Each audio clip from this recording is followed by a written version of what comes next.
guys, hello, welcome to Spread the Bread. This is our very first pilot episode. Joining us tonight is going to be me, myself, and I, Neil Suryo, along with three other of my anarchist Hello, I am George. My name's Alexander. And I'm Noah. I think tonight we're mostly going to be talking about what should be today's major event, I guess. The dropping of Bernie Sanders from the hotly contested Democratic nomination process, which is a fucking sham, and so is the whole electoral process. But no, he didn't drop out. He just suspended his campaign. Suspended.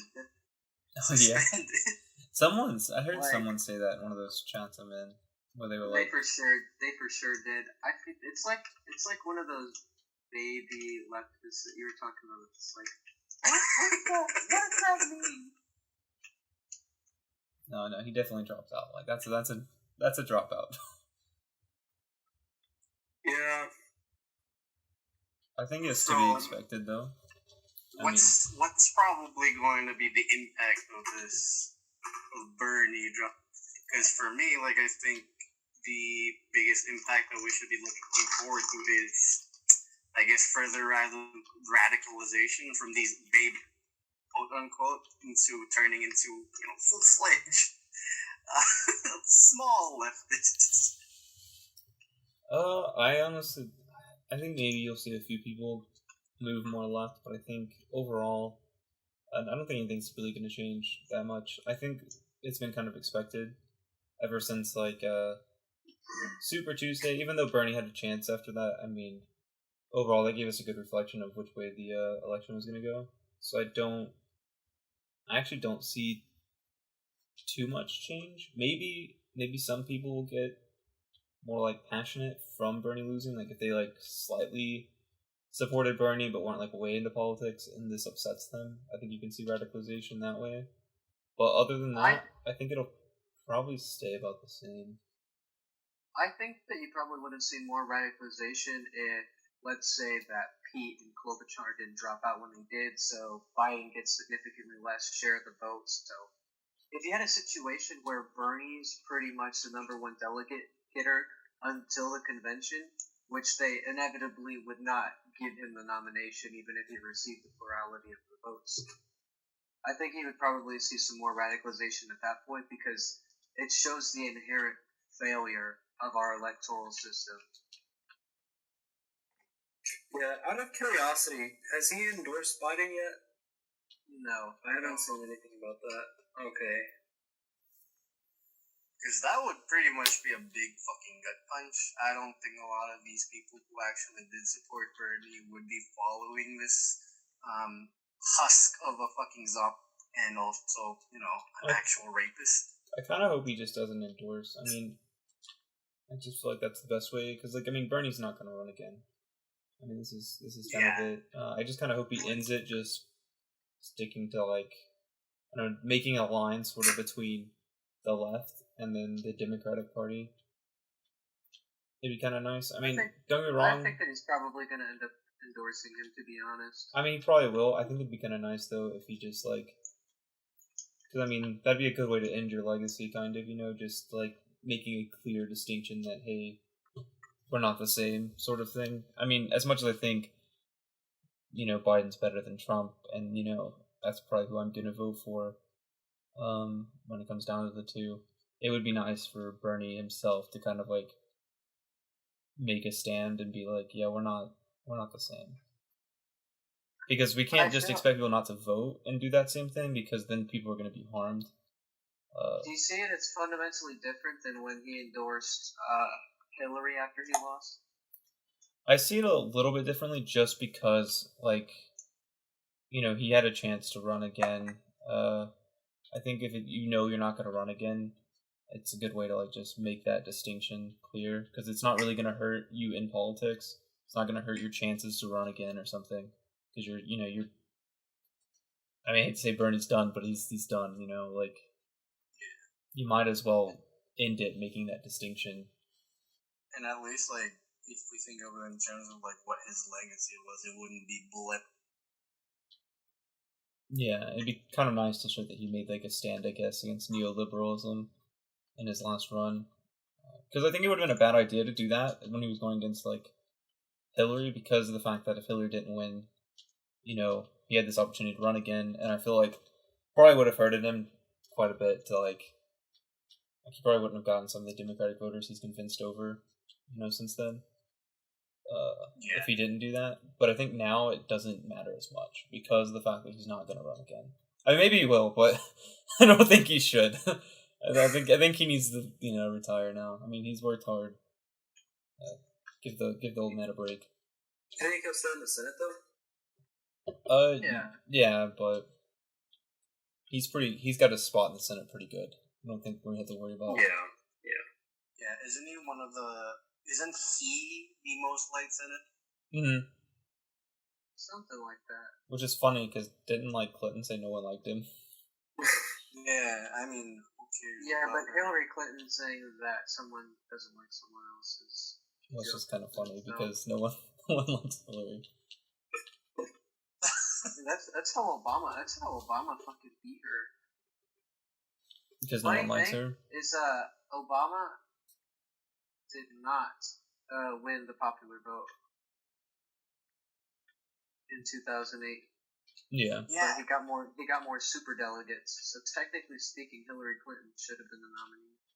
See, that was what I was looking at when, before I started becoming super disillusioned with the whole electoral process. And again, if you're an anarchist and you're thinking, you piece of shit, why were you even participating in it? You know what? You're right. But when I was looking at that, I'm like, wait, Bernie Sanders still has, I think, a path. But what I didn't realize was it was through super delegates that Obama won 2008. So. And wasn't that how Trump won too? In the general, I think Hillary got more popular votes. Oh yeah, he got the electoral college. I mean, he won the electoral college. Yeah. Oh yeah, you mean the over in the Democratic Party? Yeah, we're talking about the super because the way that the Democrats have. No, I get that. It's really fucked the way they have that set up. Very kind of anti-democratic. Well, that's actually the whole thing. Is that it's not supposed to be democratic. It should be probably more democratic. I think it'll be a good idea, but our country isn't found on as much democracy as people might think. Yeah, but I'm just saying that's a problem when the Democratic Party acts as if their way of picking whoever their delegate, whoever their person is democratic, but it's not. It's Bernie could have went in there, and if he didn't get a majority, they could, even if he was in way ahead of everyone, they could easily just rip it from him. Yeah, isn't there some info out there circulating that the Democratic Party itself could basically appoint the nominee since it's some sort of private? Yeah, that was in a court case. They had a court case where basically the court, the guy who defended them or whatever ended up saying that, and the court ruled it as they're their own private entity. Technically, they can pick whoever they want. So even if they went with the whole system that they were saying, where if you got a majority, you'd be the nominee, they could. I mean, if they really wanted to, they could just be no. Which is I think that they changed the rules that if you got the delegates, there's no way that you could have been picked in a different way. Well, it was so the thing is it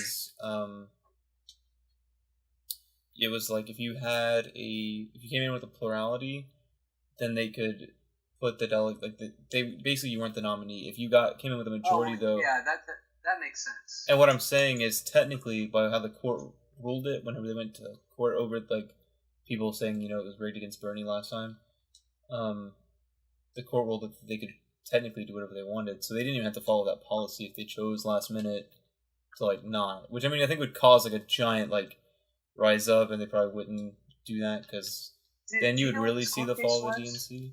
Huh? Do you know when this court case was No, I don't announced? remember it. I just remember hearing about the results of it. Gotcha. Just because it actually sounds really interesting, I want to look into that. Yeah, because I because when I was first hearing about the DNC like rigging things or whatever, I looked into it, and I mean, in that like when they were on trial, I mean they they basically like admitted to like, yeah, we kind of did what we wanted, and then they were kind of like, but we can do that if we want to, and then the court was like, yeah, well technically. Yeah. So how do you think this is going to affect the general election? Do you think that Biden has a good chance of winning the presidency, or do you think that's going to go to Trump? I think like we were talking about, at least in my opinion, it's pretty much a coin flip. I know there's a lot of people out on the internet, for instance, saying that Trump's gonna win. The Democrats are handing it over to the Republicans, which I don't think is 100% accurate. I think they're risking a big chance of that happening because of the fact that it's not even because he's a centrist. I think if they would have just picked a better centrist, because there's a lot of problems with Biden, for instance, his brain melting, that are turning a lot of people off that would vote Democratic over Republican. More of your like kind of like swing voters, you know. Oh yeah, definitely. Wasn't it Joe Rogan who said that? He originally said he was going to vote for Bernie, and now he's saying that he'd rather vote for Trump, right? Yeah, he got a lot of shit about that. But yeah, I think that's probably a common feeling.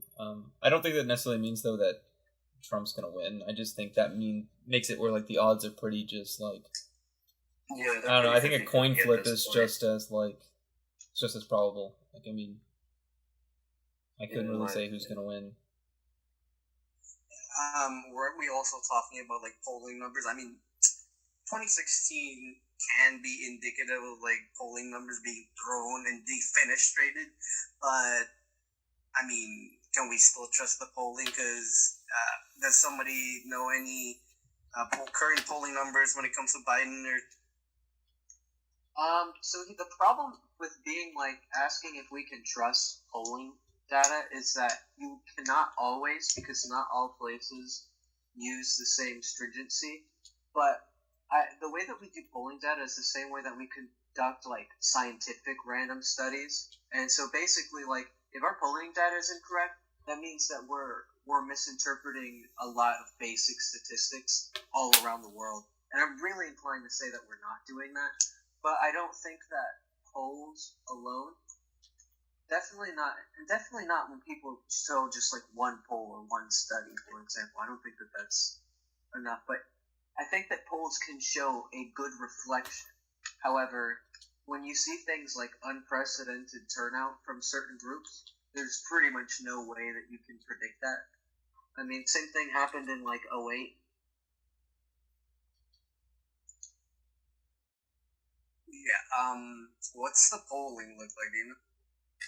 I think that from what I'm seeing, that Joe Biden is about up by 6 or 7 points nationally.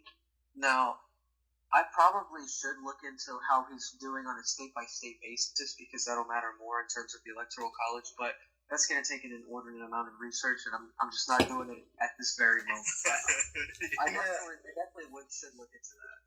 Yeah, and also you have to consider that Bernie just dropped out too, so it'll be interesting to see how the political climate changes in the next, 2 days. Now that it's only between, Trump and Biden. I think that we're going to see a similar turnout in terms of people that supported Bernie and supporting Joe Biden as compared to last year.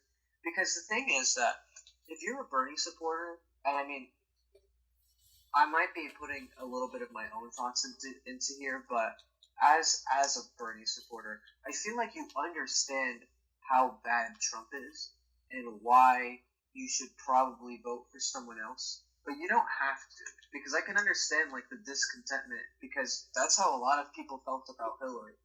I think that arguably Joe Biden might somehow be a little bit better than Hillary, but I mean, it's a coin toss either way. I mean, they're both on the same side. Yeah. Alright, assuming that Joe Biden actually does have a good fighting chance, what would a Joe Biden presidency kind of present to any leftist out there, for any of us leftists out there, because for me, I think a Joe Biden presidency would just make the stinking corpse of neoliberalism just rot and just stink further. And what I'm scared of is, even if he manages to get 4 years, that's just gonna make all the fascists come out of the woodwork. Like, that's the scary thing, I think, because if his presidency manages to do what Obama's presidency did, which is basically, what's his quote? Nothing fundamentally changes, quote. That's just going to embolden all the right-wing the neocons, and even like just straight up crypto fascists from coming out and saying, look, this is what is wrong, and we're not going to, I guess, go the same route, or we're not going to take this anymore. Let's go full-blown fascism route. Well, certainly, he is the quote-unquote return to normal candidate that, a lot of his supporters have been, advocating for. He didn't really run on any major issues like Bernie did with Medicare for All and the Green New Deal. I think that Biden's biggest platform thing is that he actually... the thing that he's most running on is that I want to be the president because I believe in climate change. Yeah, that's like the one thing he's like... That Yeah, might I be have like an his number opinion. one thing. Because especially before everything got crazy, that's what Biden was really talking about. He was like, climate change is really bad, and I'm going to fix it. I'm pretty sure that Joe Biden said that we're going to cure cancer or AIDS or something like that, but I can't back that up, but he probably couldn't either, so it doesn't matter. I actually think with Biden winning, I think it'll kind of bring progressive like growth, as in like people moving to the progressive movement. I think it'll slow it down quite a bit. I think because the return to normalcy will kind of be okay for a bunch of unaffected like voters. They'll kind of just not kind of be having the same fight. Like, I think we'll see our numbers kind of just stagnate for a while. I think the only good thing you can say even came out of Trump was people, I think, were becoming more radicalized because they didn't like Trump, and that led them down like a pipeline to see a bunch of other issues that we have. And I think once we have some return to normalcy, you'll lose some of that. I think a lot of people will just be okay. I think that as much as progressives have lost with Bernie coming out, I mean, I would want to know y'all opinions. Do y'all think that Bernie Sanders is a socialist? Because at this point, I'm really inclined to believe that he is. He probably waters himself down a ton, but I'm like pretty sure that Bernie Sanders is a socialist. And we had an actual socialist leading one of the two major parties, and that within itself is a small victory, even if it doesn't mean I think he's an actual socialist. I just think like in order to try to win, just being a straight up like let's take the means of production would probably hurt his campaign. But I definitely think, I guess you could call him like a crypto socialist, where he's like a socialist but waters himself down. I mean, is maybe he's like a social democrat, like Justice Democrat. I mean, I think. Well, I think that's what he has the same exact views as Bernie Sanders, and even if Kyle Kalinske doesn't call himself a socialist, like he definitely says things to that tune a ton. Yeah, but hasn't Bernie used the word democratic socialist? Well, he calls himself that. He described himself that in 2015. That's what really got him the problem. Is that he, like, nationally was like, I am a democratic socialist. No, honestly, like, that was one of my big, like, it was just, like, mask on. And, again, like, that's where all the flack coming from, I guess, from, like, hardline anarchists, or, you shouldn't be participating in electoral politics anyways, you should be busy building dual power. And, I mean, I would be if there was a base, a usable base for the leftist movement in the United States. But as we see now, we haven't seen that ever since like the early 20s and the 30s. We haven't seen the massive workers movement that was within the United States. The anarchist movement was strong here, and so was in Spain, but we haven't seen that at least anymore because, again, like the ravages of the Cold War just fucked that all. So yeah, like I was hoping, and that was the entry point. I think, like if him getting into the presidency meant like an entry point into a broadening of the leftist movement, that would have been great. And even if he wasn't like full on socialist, if he was just like a suck them, still would have been okay because that would have at least normalized the term. And I mean, it's still a small victory too, because somehow socialism has been somewhat normalized in the United States. And I mean, even I guess like the world, because as much as we don't want to admit it, like whatever happens in the United States will cause ripple effects because, again, this is the imperial core. Alrighty, but real quick, Colton, we're recording. Colton just joined our group chat. Oh, welcome. This member. The label. I think that like this is the first point that we've talked about, so you haven't really missed much. We're kind of just talking about the obvious Bernie Sanders dropping out, what that means for the what a Joe Biden presidency potentially would look like. Okay. I have like one comment. I was thinking about it when I was talking about like thinking the left, not right. The left will like kind of stagnate because of this for a little bit. I don't mean that like we didn't have a lot of growth during Bernie Sanders' campaign. I think him running and like you said, kind of normalizing the word socialist allowed people to kind of like, okay, well, what is that? And look into it. I just mean like there won't be as much of a push for more people to do that. Anymore.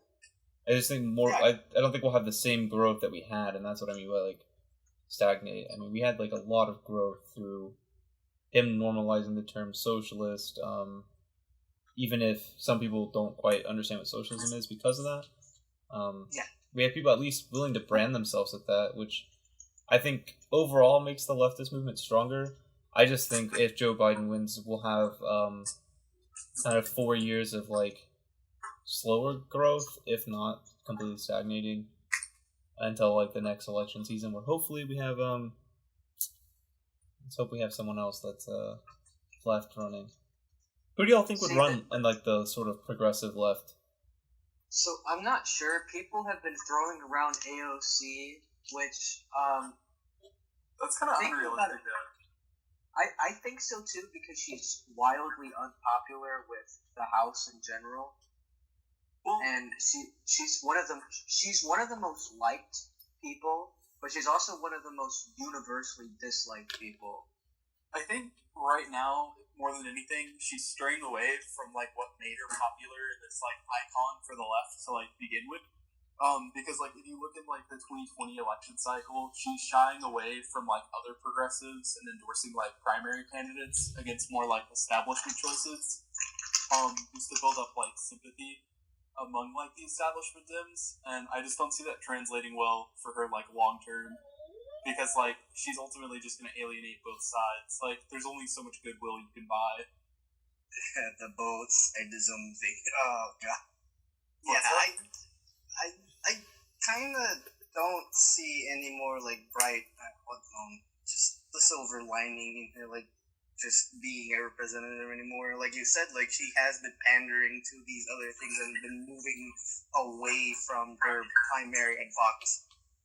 It's kind of sad, but Well, and it's like also how desperate is the left to just jump to like the first other big name other than like Bernie, like already clamoring for her to run in 2024. I think that just speaks more so to a lack of like current options than like existing options. Like we shouldn't settle for who we have now. Like, see, I think that in the next election cycle that you're still going to see probably people like Pete run again. Maybe not Pete exactly, but maybe Elizabeth Warren.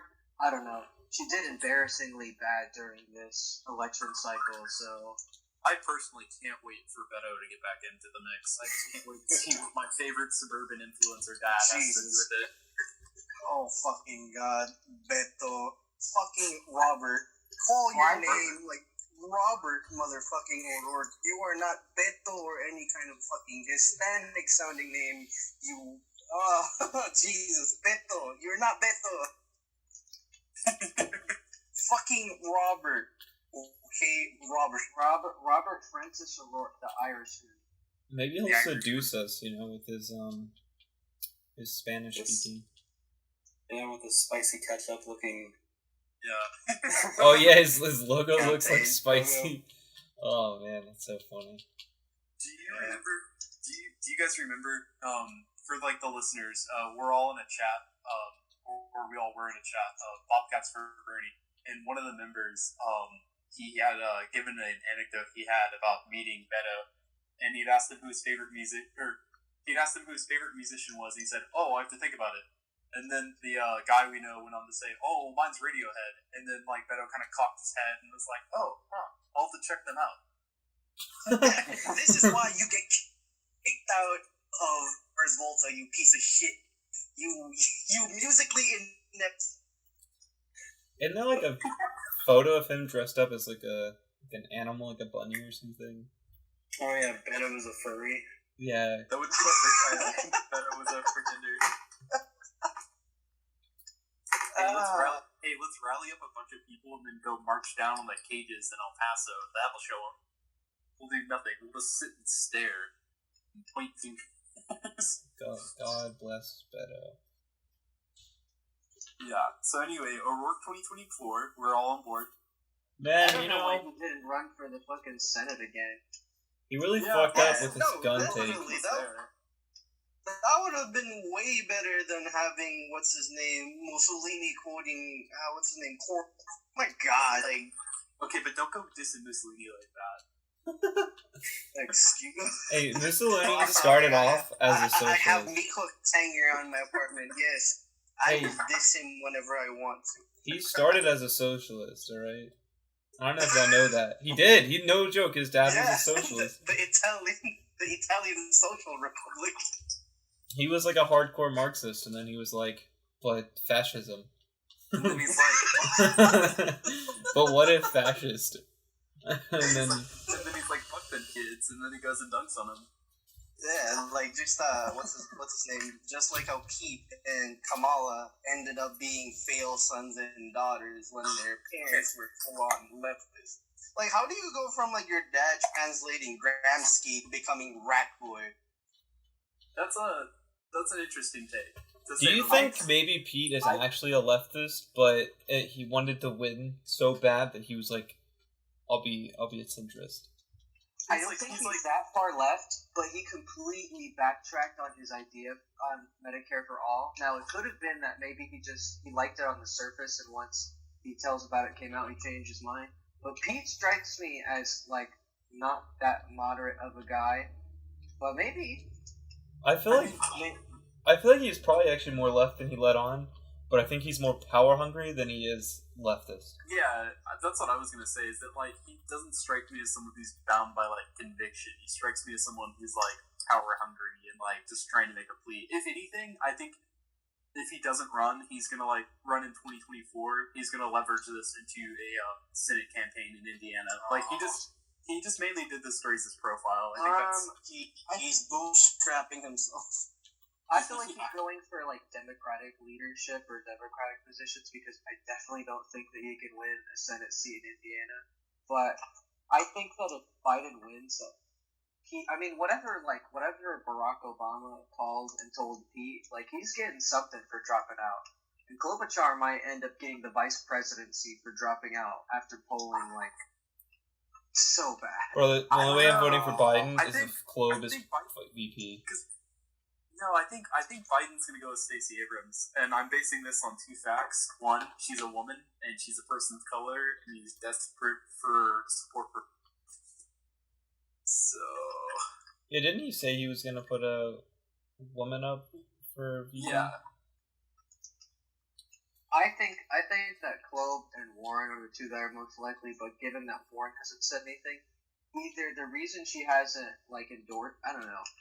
I think Warren's been ostracized from the party like, I think they're just going to be moving on without her in terms of like their plans.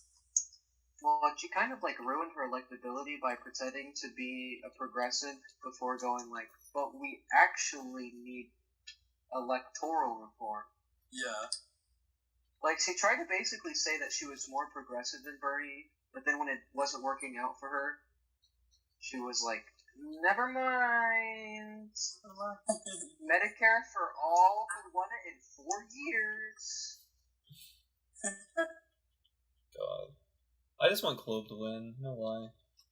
No lie. No lie. Yeah, Like, if Amy Klobuchar became the president, I would be more okay than if Joe Biden became the president. yeah. I really hope she's at least VP. I really think that she can do a lot of things. She'll get a lot of things done. She seems You know like the what get her sucks? done I was, type. I was really hoping that we would have to settle with Warren. We have to settle with Biden. Yeah, but like, I would rather settle with Warren than with Biden. Yeah, that's true, honestly. Yeah. That's just me. No, I agree. 'Cause I feel like Warren would. I don't know. Warren seems pretty populist, so. Yeah, do you think fundamentally Warren is in like the right place whenever she's running, or do you think she falls into the same like kind of like mold as the other candidates? She's a more progressive Hillary Clinton. Yeah, I can see that. That's a good comparison. I mean, she was a Republican up until she was like what, like 46. You know, Hillary used to be a Republican. Hillary Clinton worked for Barry Goldwater, I would say the abolitionist, and he was like a staunch racist. Well, her like, she has like a documentary that came out on Netflix recently, and apparently they like kind of like talked about things that she did in school, and like she was ahead of like the Republican Party or something up at her school. But like they totally skipped over that. Like they just kind of like mentioned it for like a second. I saw that too. I think I listened to that like on Chapo, and they like talked about that, and I was just like, dang, I really need to watch that documentary. Oh, I feel like the whole lying about being Native American thing should have like sunk her, but somehow it didn't. Somehow just like her political strategy sunk her. Yeah, that just kind of like we forgot about that. That's a thing that happens often. It's like some politician will do something awful, and then like in a few days, it's just kind of like, Well, I think it's because we're so used to them just being bad that like, it's just like, okay, well, they all do something. Yeah, I mean, we're pretty apathetic to people being terrible. Didn't she write a cookbook called like the Pow Wow Cookbook or something like that? the powwow. Jesus. God, that's racist. I'm sorry, but like, how do you not view that as racist? Because he is clearly not Native American. Bro, I don't know what you're talking about. She looks Native American to me.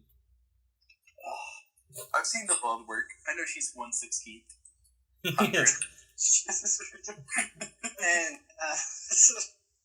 Yeah, Neil. and Neil. You, me, Ancestry.com. We'll settle this right now. no, I'm going to find out that I have like Spanish blood in me, and then all like collectively all my ancestors are going to be like, look, shit, you're not brown enough.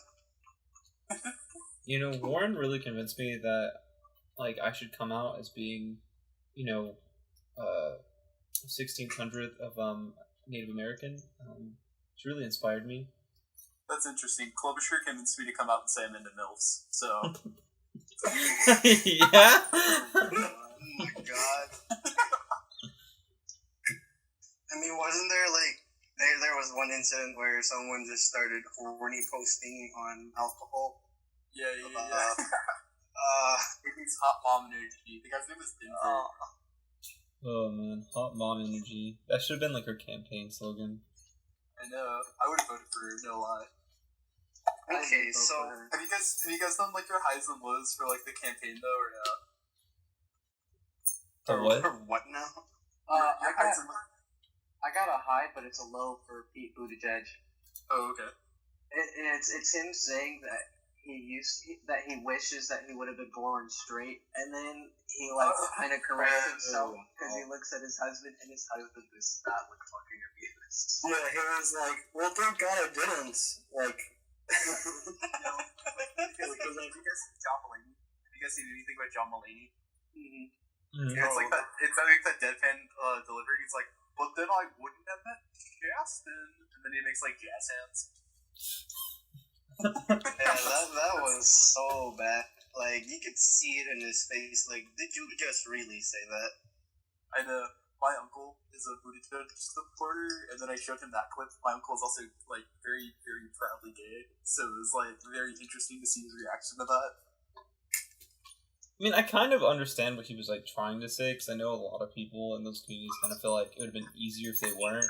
But like, if you're gonna run as like using that, I mean, he didn't really use it hardcore to like run on, but if it's supposed to be part of your like appeal, you shouldn't like seem like you're ashamed of your like identity, which is what he kind of gave off.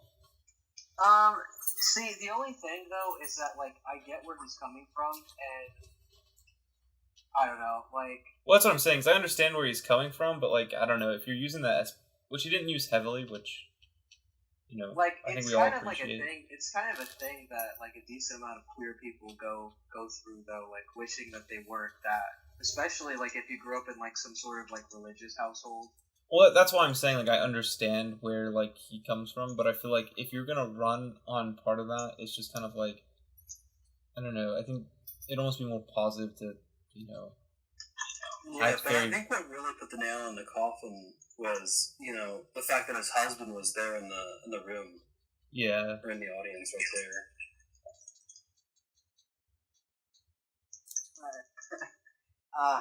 Since Bernie has dropped out, and like I'm pretty sure a lot of us has been or have been pretty much embedded, or not embedded, like just pretty much what's the word?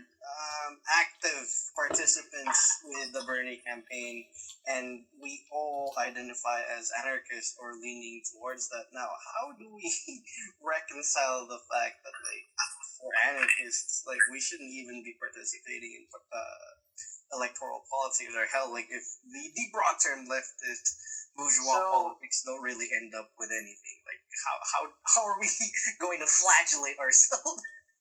So, I don't necessarily have a problem with identifying as anarchist. I definitely consider myself a little more anarchist adjacent because I think that ultimately that you should do what's in the best of the people, regardless of if it violates some sort of like idea of what anarchists should or shouldn't do. Yeah. Because as much as we defile the state, like I'm pretty sure there are a lot of instances where we think that the state should jump in more. So Yeah, I guess that's to why me- like I call myself like libertarian socialist / anarchist, because I think there has to be some nuance to you know, what the state's involved in. Yeah, because again, like going back to my point made earlier, like I would love to participate in more direct action, but that's the most direct I could have gotten to at this point, because I don't see a functioning leftist space in the United States. If we were to go the anarcho-syndicalist route, we know for a fact that unions have been consumed and just fucking nibbled on by in the United States. There is no base, so I guess me reconciling that fact is because we have to use all the tools that we have at our disposal. And I mean, I'm not even going to lie that like the campaign itself has given me so much organizing experience, and it has shown me that like, hey, you yourself, you can do this. Now if we were to implant or just like transplant that notion of using the organizational experience and instead try to build dual power, then yeah, like I think it was fruitful, and I mean it was worth it, I guess, like participating in electoralism. But for me now, like I just don't see an avenue towards like building up towards like that socialist goal of achieving, achieving the goals. Well, I think right now we just kind of have to keep kind of fighting the culture wars. I think the revolution that we kind of all want is going to be fought through culture more than, like, as we talked about before, if we, like, had a violent revolution, the kind of things that could possibly go wrong in that. So I believe the revolution's more cultural. So we have to just keep kind of having conversations with people, being active in whatever groups we can be a part of, social media, all these things. And I think that's kind of the only thing we can do. And I think ignoring electoral politics, like maybe some anarchists would say to do, I don't think that's a good idea, because I think that's our number one avenue that we can do anything currently. I'll say this much. I think the Sanders campaign did wonders in terms of, like, community building, and like Neil had said, it's given us all a lot of experience, and we've been able to translate that experience to like other areas of like direct action, like the mutual aid committee. Neil, like, you've been able to generate like some support for the San Marcos one through like the people you met through the student org, right?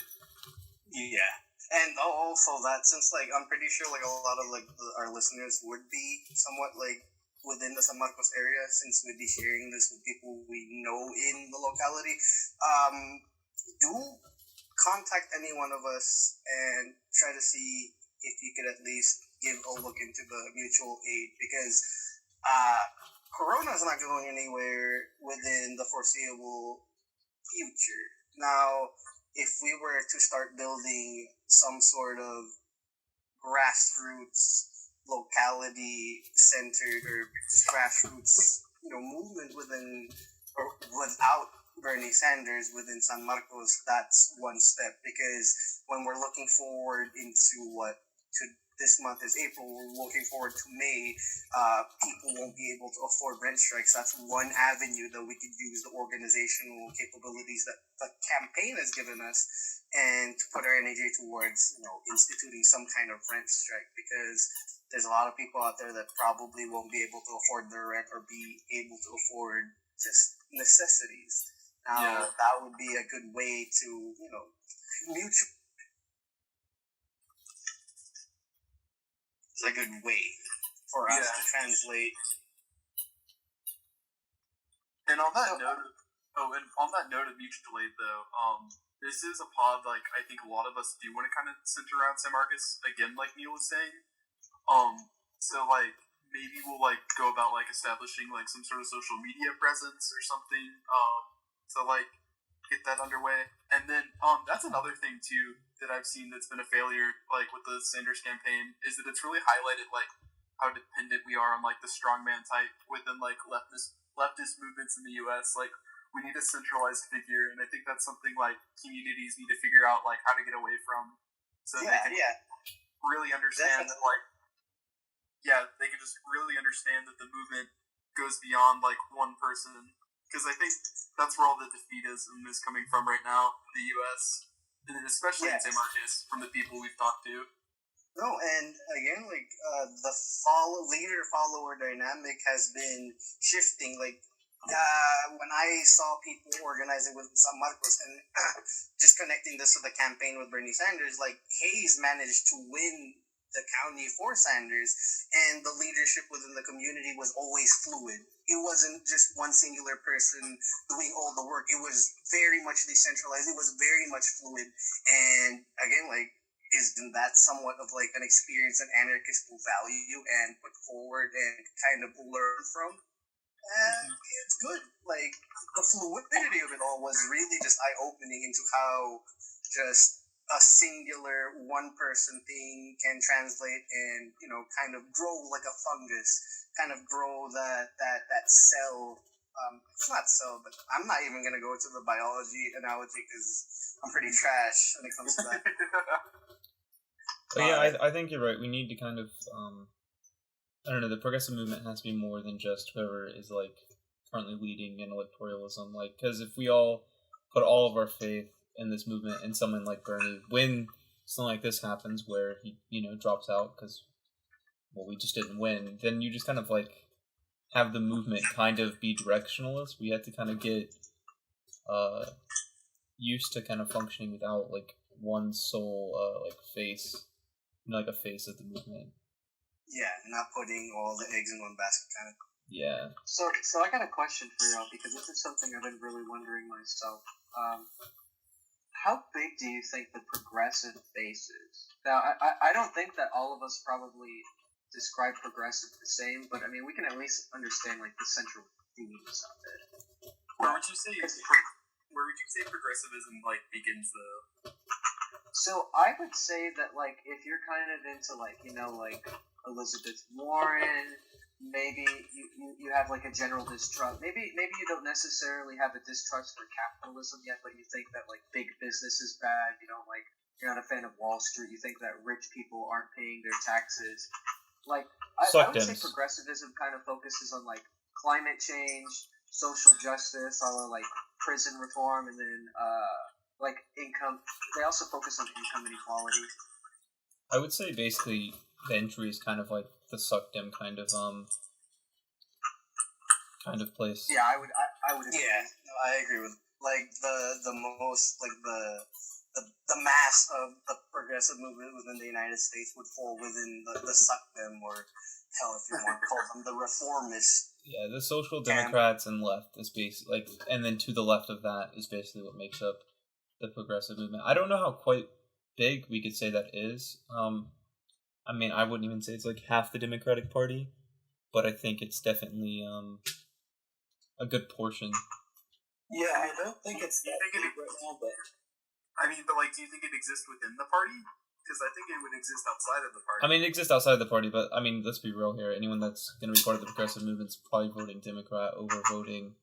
I feel like it's going to be incredibly difficult to get people from the Republican Party, but I think that it might not be that difficult to get people that sometimes vote for Republicans, because there's a lot of people who voted Democrat in 2012. They did not vote Democrat in 2016. Yeah. I think. Go ahead. I was just gonna say, like, I think most of it, you have basically most independents are probably more progressive, like the people who consider themselves independent because they feel like they don't fall in either party, and then a good portion of your Democratic voters is kind of what we're looking at, and not even like half the Democratic voters, but maybe like a third. See, I kind of think that a lot of independent voters aren't that progressive because it seems so far that the Libertarian Party is the most successful third party. Well, the Green Party does all right as well, comparative to the Libertarian Party. Yeah, but I don't think that the Green Party has ever gone beyond like city elections, like council members. Because I'm pretty sure that the Libertarian Party has received enough to get like proper funding. Now, the Libertarian Party convention is a fucking shit show. Dude, vote Vermin Supreme. Supreme. Really my point. Vermin Supreme. That's who we should vote for. Would you guys be interested in going to CPAC and dropping acid like the Chapo people did? That sounds like a hella good time. It sounds scary. Sounds awesome. It sounds like something I'd love, like in theory, but like I'd be like absolutely like terrified being that. yeah. Imagine seeing Orange Boy like coming at you, and then like the walls like bending. God, didn't a lot of people get corona from going to CPAC? Yeah. Surprise. That's fucking hilarious. But I mean, no, sorry. You go ahead. I don't even remember what I was going gonna say. Topic. You go ahead. I don't remember what I was gonna say. Oh, okay. Yeah, I mean, since we're like somewhat reaching towards, oh my god, there was music passing by. Since we're kind of like reaching that 1 hour mark, we do want to kind of base this towards like just somewhat anarchist leaning pod, I guess. But I mean, maybe we can reach that topic just a little bit right now. So for us, like, what do you define or what makes it just palatable to be or to label oneself anarchist? I think that the state is inherently oppressive. Now, to be fair, I don't necessarily know what you do with that knowledge in mind, but I generally think that the state is really poor at implementing things, and I think that power should be more localized to the people. And I think this, like a centralized state, because most states, are centralized. I feel like those are a really, really terrible way of liberating people, because basically people do need to be liberated from their governments. We could pretend that the Constitution gives us inalienable rights that were endowed by our Creator, but I don't fucking see them. Yeah, I think one of the things is basically off the state, kind of like the thing that makes anarchists a little different from your authoritarian leftists is more understanding that the state isn't just oppressive because of who's in it currently, but because the state is just naturally oppressive, and kind of trying to figure out how to better handle that through things like decentralization and whatnot. I think that people, I don't know, this is kind of like a lib-right talking point, but I think that people need to be able to be more in charge of their lives in meaningful ways. But I don't think that just means it's people should get a job and stop complaining. That's not what I'm saying. People should get a job, but whatever. That's not the point of what I'm saying. I get it. I think at the basis of all of it, there has to be complete individual and voluntary consent when it comes to just I wouldn't say, I guess, the state, or just a form of organizing society.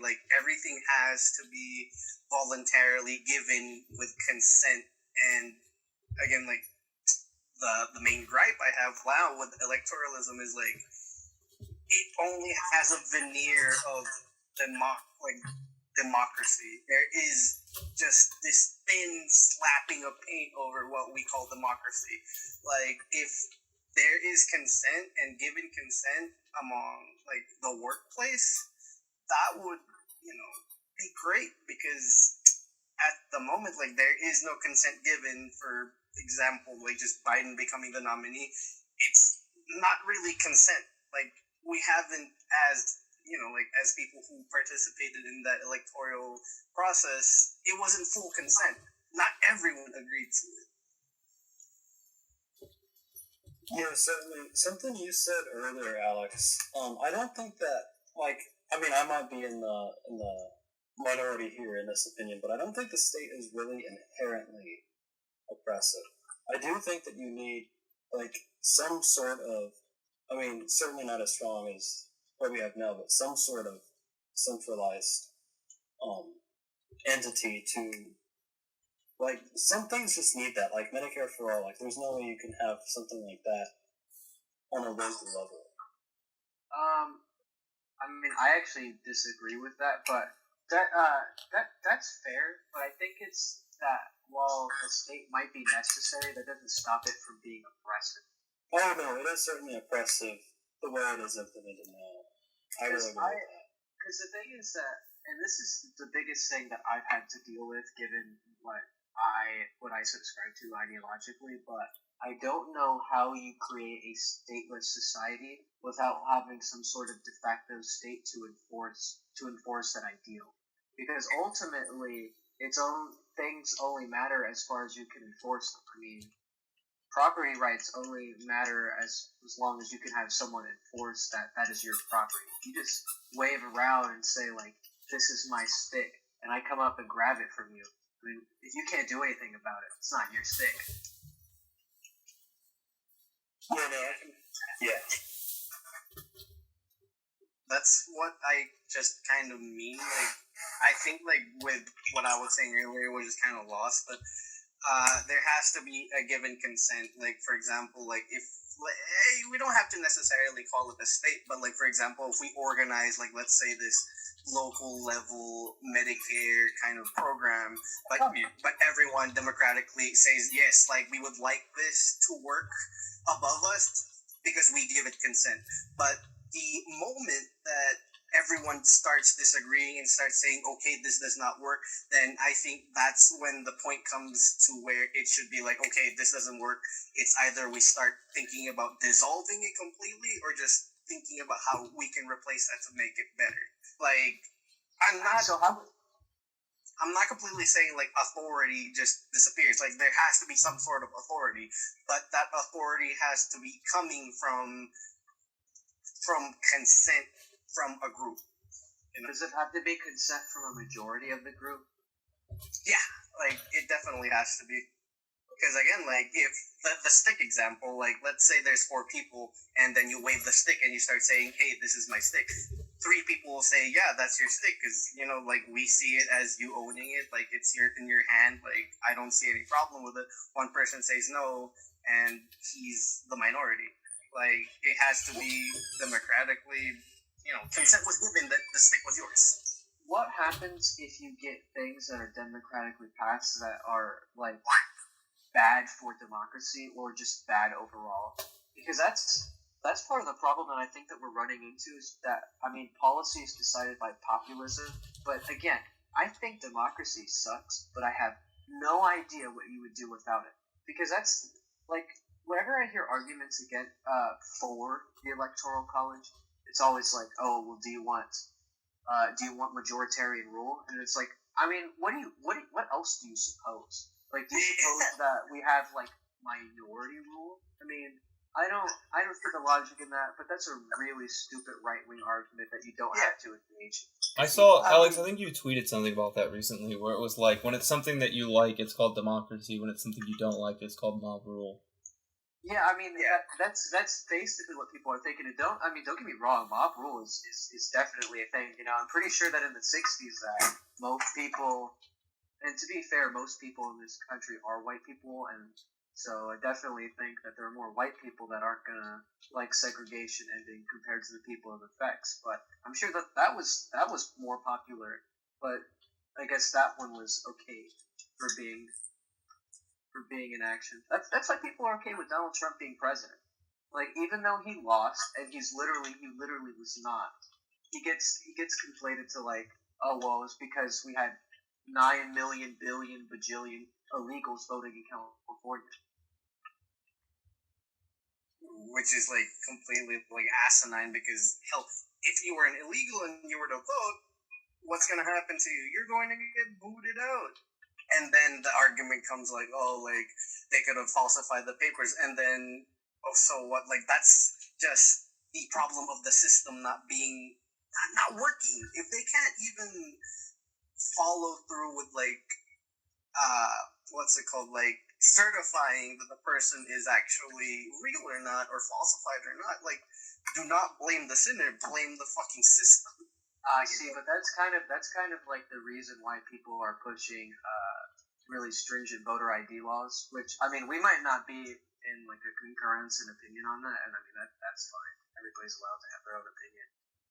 Yeah, but going back to like what you said earlier, like okay, so like let's say people do democratically vote for something inherently like bad. What are you gonna do about it? Like everyone has consented to like the thing being what would be best for them, and can't fight that.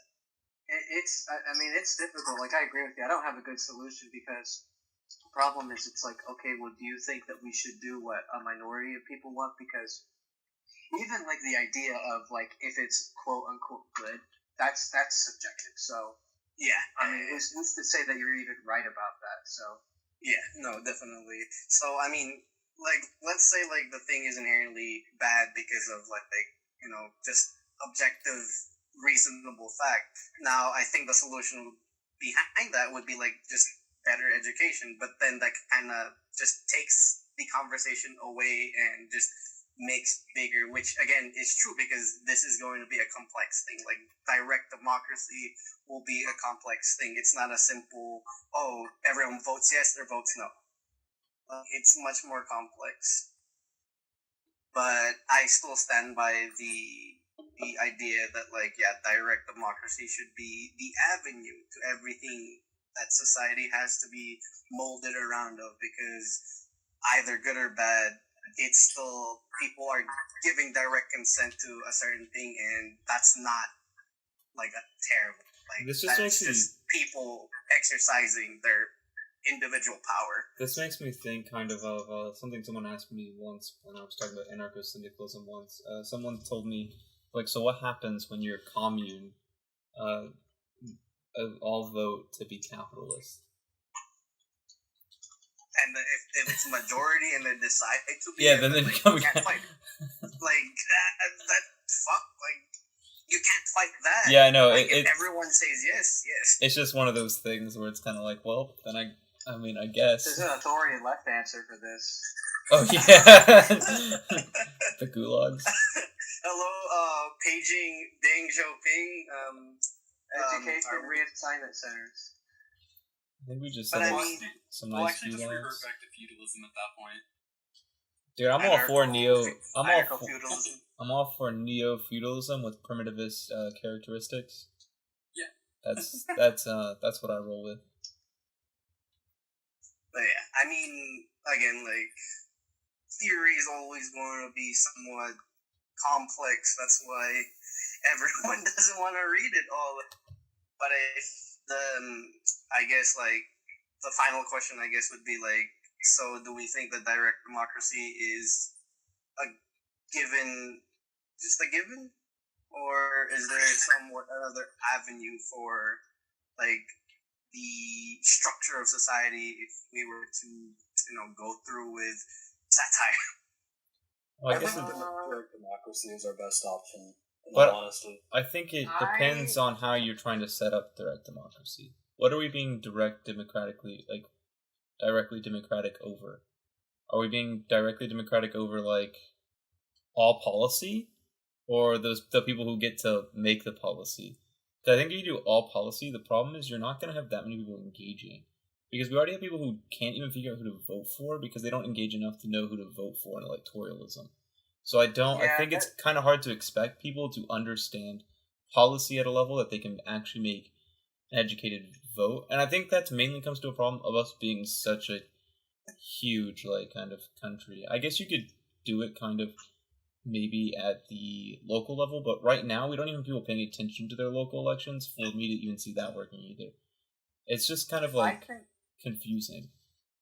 I think that electoral politics and I think that electoral politics takes away from, like, actual effective governing, but I think that if you had a direct democracy, that it would be too difficult because if everyone's voting on foreign policy, what if it's just that people just don't fucking know?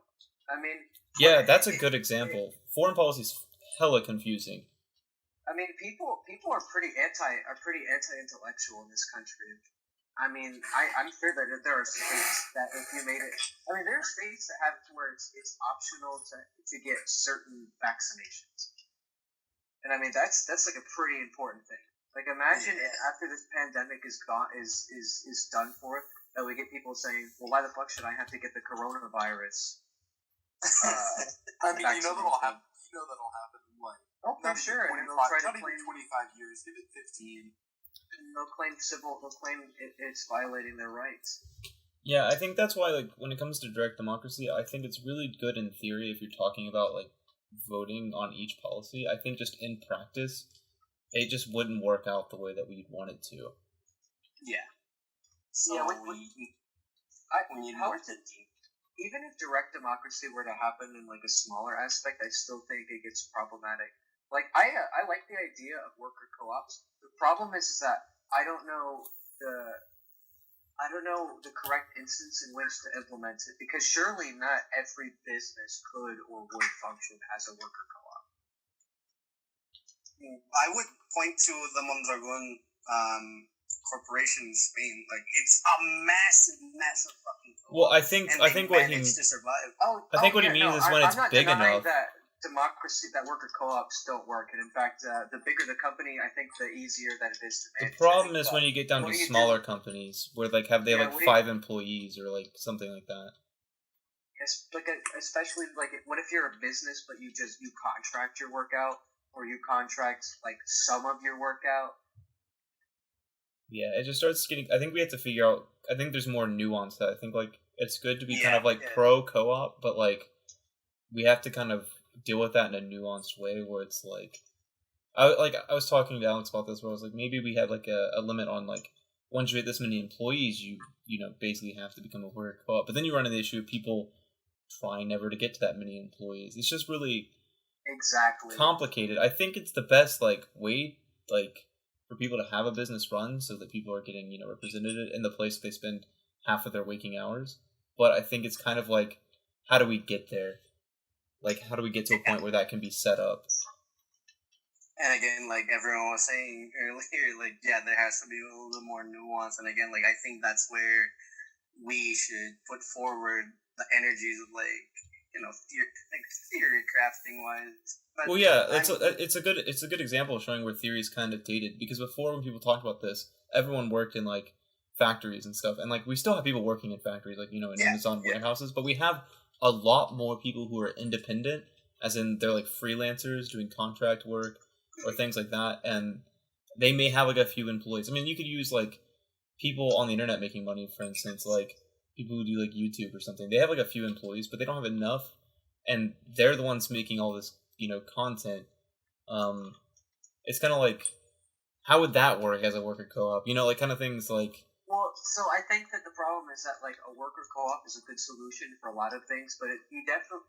I don't think you could have any way where you would have an economy work where every business operates the same way.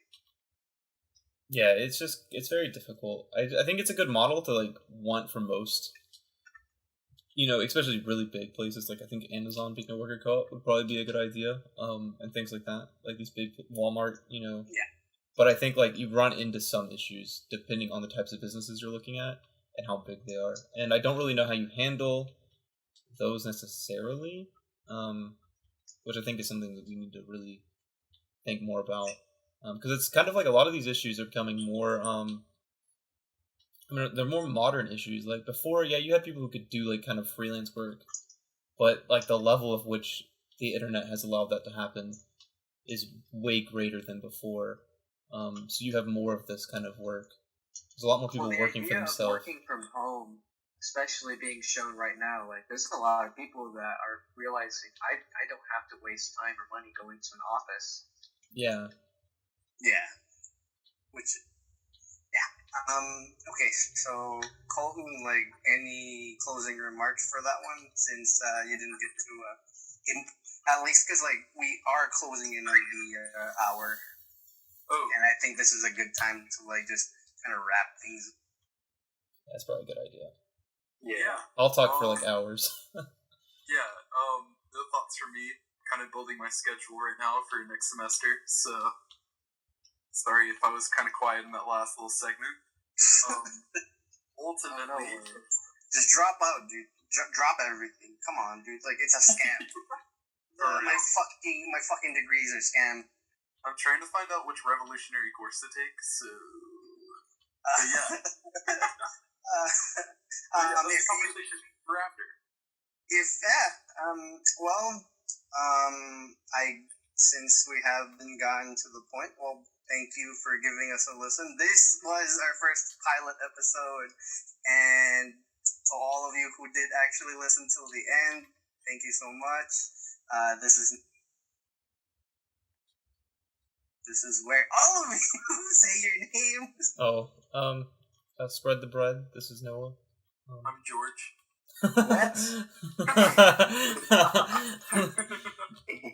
Nah, I'm Colton. Jigga, bye. Everybody. Yeah, I'm George. Thank you for listening. My name's Alexander, and I approve of these words said by me. Yeah, this is Disney Channel. Peace out. Thank you so much. We'll see you next time. Spread the bread. And remember, always remember, remember to spread those cheeks. Spread the bread. Spread the bread.